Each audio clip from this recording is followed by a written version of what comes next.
Ta parole est une lampe à mes pieds, une lumière sur mon sentier. Psaume 119, verset 105. La méditation.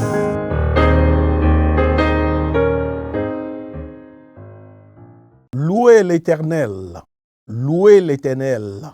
car sa miséricorde dure à toujours, car l'Éternel est bon et sa miséricorde dure à toujours, de génération en génération, pour le peuple qu'il s'est choisi, ceux qui ont décidé de l'adorer en esprit et en vérité. Que l'Éternel vous bénisse. Alléluia. Alors ce jour, nous sommes le dimanche, un jour que Dieu lui-même a fait, un jour exceptionnel.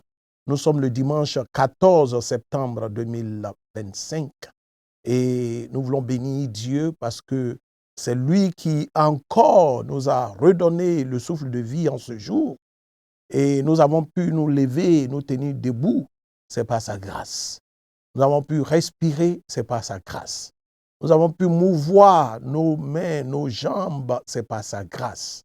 Et c'est pourquoi nous voulons lui être reconnaissants. Oui, lui être reconnaissant pour ses bienfaits dans nos vies. Merci Seigneur. Alors, nous allons confier ce moment entre les mains du Seigneur. Éternel, nous te bénissons. Nous voici pour méditer ta parole. Enseigne-nous, car ta parole est la vie, ta parole est la vérité. Apprends-nous à mieux te connaître, Seigneur, pour mieux t'aimer, afin de mieux te servir, pour la seule gloire de ton nom. Au nom de Jésus, nous avons prié. Amen. Alors, que le Seigneur nous bénisse. Alors, ce jour, nous avons pour portion de texte le psaume 105, du verset 24 au verset 45. Le psaume 105, verset 24 au verset 45, intitulé « Dieu se forme un peuple obéissant à sa parole ». Dieu se forme un peuple obéissant à sa parole. C'est un titre évocateur qui nous situe de plein pied sur le contenu de ce passage. Un peuple obéissant. Voici ce que Dieu attend de ses enfants que nous sommes. Un peuple obéissant à la parole de Dieu et un peuple soumis à la parole de Dieu. Oui, bien-aimés dans le Seigneur, voici ce que Dieu attend de toi. Voici ce que Dieu attend de moi. Un peuple obéissant, un peuple soumis à sa parole. Alléluia.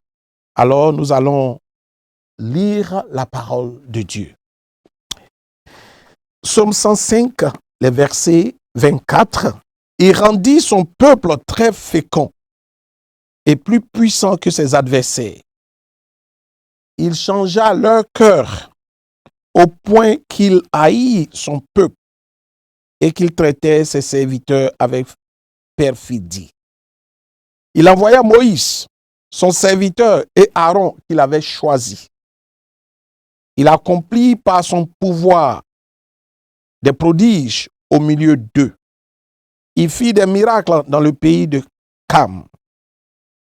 Il envoya des ténèbres et amena l'obscurité, et il ne fut pas rebelle à sa parole.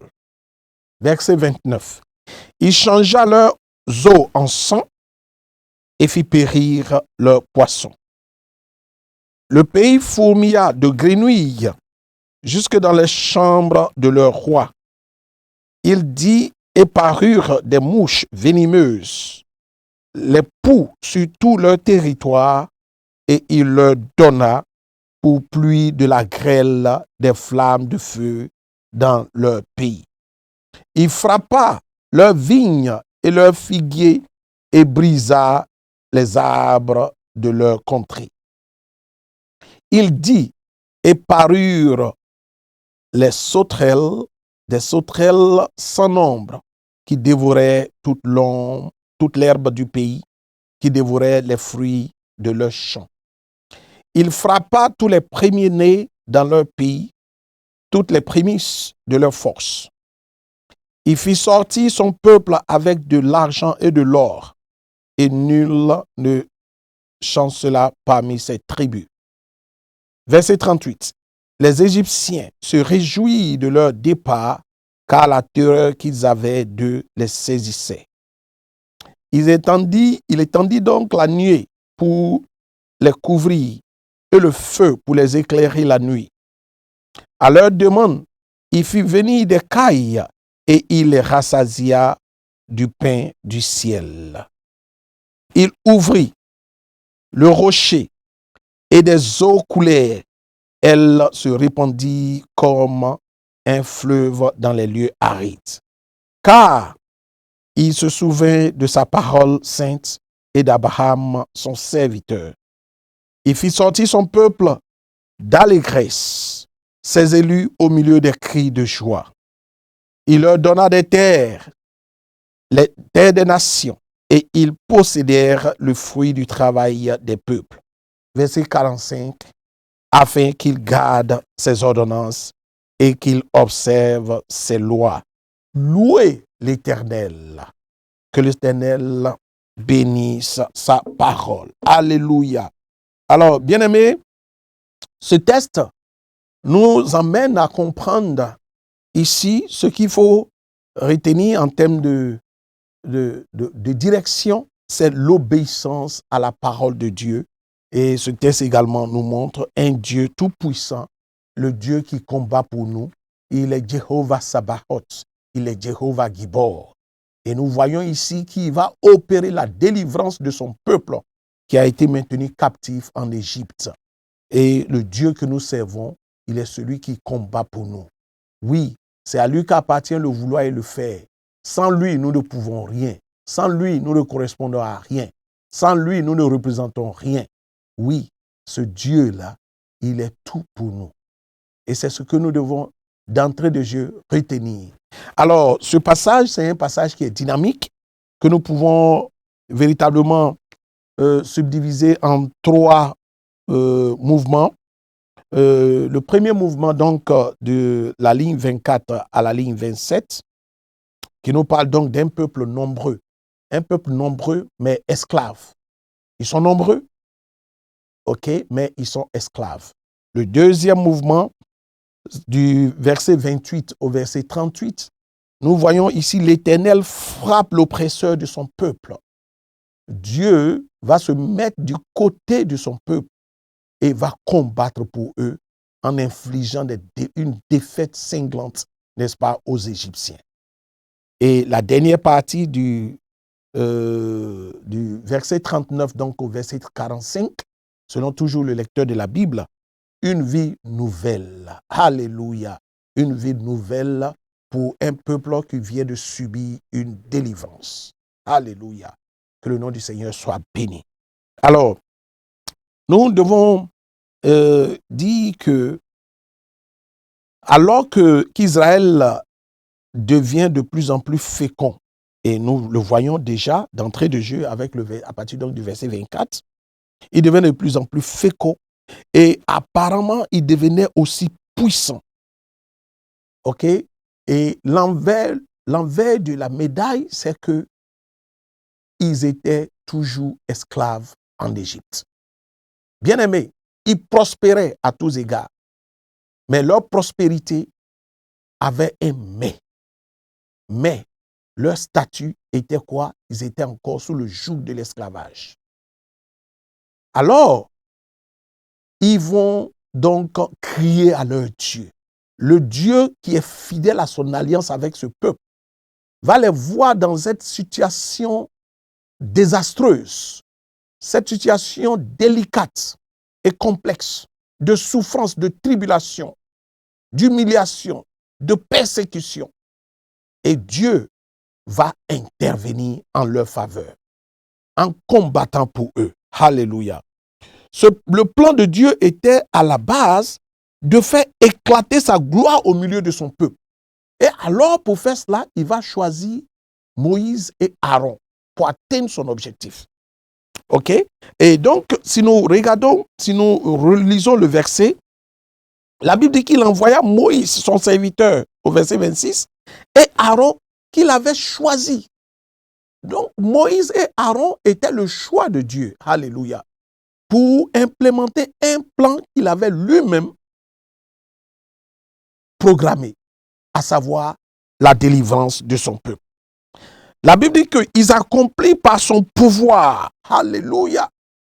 Ce n'est pas Moïse et Aaron qui avaient ce pouvoir. Le pouvoir leur avait été donné par Dieu. Alléluia. Bien-aimé, tu es un ministre de Dieu. Et le Seigneur se manifeste puissamment au travers de ta vie. Fais attention. La gloire n'est pas à toi. Retourne la gloire à l'Éternel.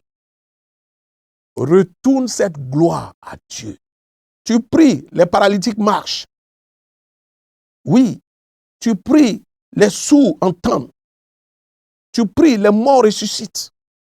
Tu pries, les malades sont guéris. Mais cette gloire, elle n'est pas à toi. Elle est à l'Éternel des armées. Alléluia. C'est pourquoi nous devons être humbles. L'humilité, en tant que ministre, doit caractériser notre démarche. Que le Seigneur nous y aide. Alors, dans les temps d'épreuve, il y en aura. L'Égypte est une réalité spirituelle, mais l'Égypte est aussi une réalité physique. Tu ne peux pas avoir donné ta vie à Christ et puis vivre une vie où tout baigne dans l'huile, où le diable ne t'influence pas. Ça sera délicat, ça sera difficile. Mais gloire soit rendue à Dieu de ce que nous avons celui qui est au-dessus de tout, celui qui a créé toutes choses par sa parole puissante. Il est le Dieu tout-puissant. Et il est celui qui combat pour nous. Il nous a dit que ce combat, il n'est pas à nous. Le combat, il est à lui. Le désert, on comprendra le mystère du désert. Les épreuves, il faut comprendre. Derrière chaque épreuve se trouve un discours qu'il faut essayer d'entendre. Parce que derrière chaque épreuve, il y a une formation, une leçon, un enseignement à tirer afin de faire de nous des hommes affermis. Que le Seigneur nous y aide.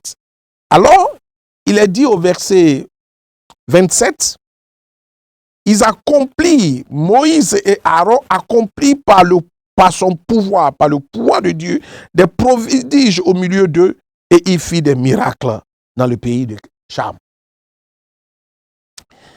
Au verset, à partir le deuxième mouvement, nous plonge dans l'Éternel qui va donc frapper l'oppresseur. Parce que quand Dieu est avec toi, nul ne peut être comme toi. Et c'est ce que le peuple d'Israël va expérimenter en Égypte. La Bible dit qu'il changea leurs eaux en sang et fit périr leurs poissons. La Bible dit que le pays fourmilla de grenouilles jusque dans les chambres de leurs rois. C'est-à-dire même les rois n'avaient plus la paix.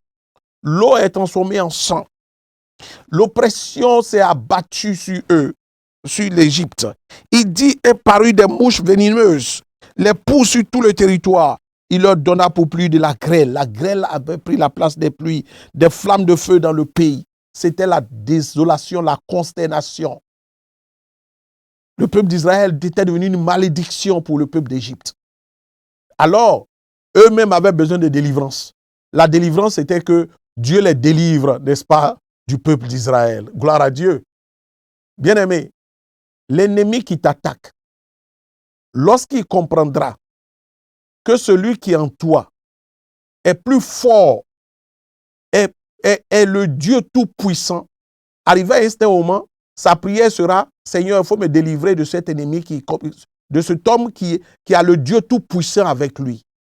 Voilà un peu ce qui est arrivé en Égypte.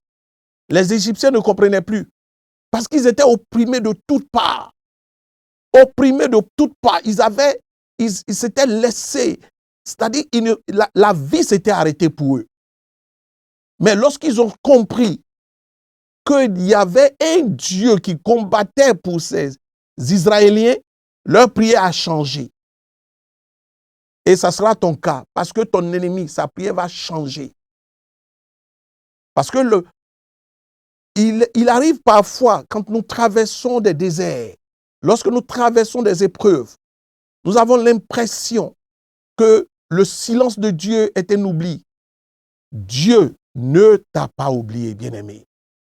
Derrière ce silence, Dieu est en train de te passer, il est en train de te former, il est en train de t'affermir afin que tu puisses être un homme mature, un homme qui est nécessaire, un disciple nécessaire pour l'avancement de son œuvre. Il faut l'instruction, il faut être instruit, il faut être affermi, il faut être fortifié. Il faut garder cette foi, garder les yeux, le regard vers Dieu, car il nous attend à ce niveau. Devant donc toutes ces tribulations, ce sera la consternation pour l'Égypte et pour les Égyptiens. Et les Égyptiens vont donc comprendre une réalité également, c'est que l'oppression de Dieu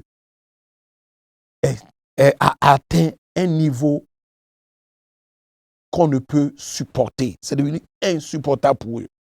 Alors, cette multiplication de est aussi la manifestation de ce que Dieu a béni Israël. Dieu bénit Israël. Dieu bénit Israël en Égypte, comme nous l'avons vu. Ils étaient devenus féconds. L'oppression des Égyptiens ne contredit pas le plan de Dieu. Bien-aimé, tu peux être opprimé. Le diable peut t'attaquer, mais ça ne contredit pas le plan de Dieu pour ta vie. Il faut retenir cela.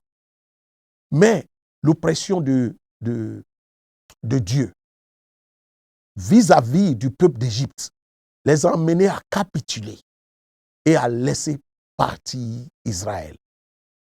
En d'autres termes, c'est l'oppression de Dieu vis-à-vis du peuple d'Israël qui nous prépare l'exode d'Israël, vis-à-vis des Égyptiens qui va donc préparer l'exode d'Israël.